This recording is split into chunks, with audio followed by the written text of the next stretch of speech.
I was guilty of it myself, and I know loads of people who are trapped in retail roles. And retail is one of those industries that I would happily advise young kids to get involved in, as if they don't, especially if they don't know what they want to do, because there's such a variety of roles and skills that you learn in that environment. And I'm a big advocate that anybody who's done any form of retail role for a period of time and done well at it, not just kind of gotten by, but done well at it.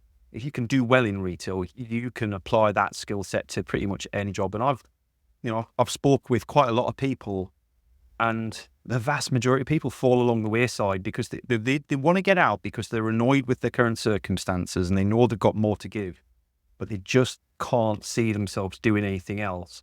And they don't quite believe anyone who is willing to tell them they can do it, because it's a fairy story.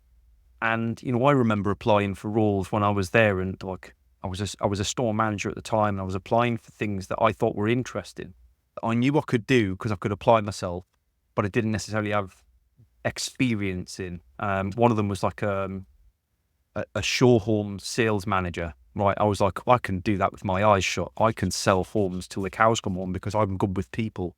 I can talk to people. I can, brilliant. Not a single person ever replied to me because I've no doubt they saw my CV and went, he's a store manager for retail. No good here. What's he applying for us for? And I must have applied for 30 or 40 similar jobs. And I realised now that I was applying because it was what aligned with my inner why I want to do what I want to do. Not a lot of people understand their why, right, Nikki? 100%. 100%. Yeah. Yeah. It's such a fundamental part of self-thinking. I think so many people get lost in, the way things work around them, that they do lose their kind of identity. And I think some of the things that we need to start going back to is, what is it that makes you who you are? It doesn't matter what the picture is.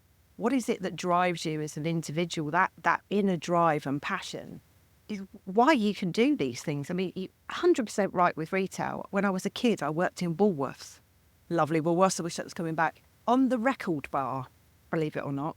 And I went, because of how I was driven myself, I went from working there, I went into the office and was doing all the money, all the calculations. I then had an administration job where I was doing, loads of, and it just, if you're given that ability to be seen as, I think you could do this. How many companies lose staff because they just pigeonhole them and they don't see that actually, the guy that sits next to you every single day could be a much better manager than the manager that you've got at the moment. It's just that he's never given the opportunity to do it. Or, you could have a whole raft of talent within your business, but you don't know they're there because you don't talent profile them.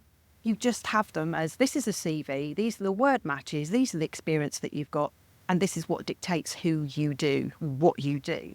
And it's criminal, because a lot of people leave companies and they turn out to be fantastic employees somewhere else.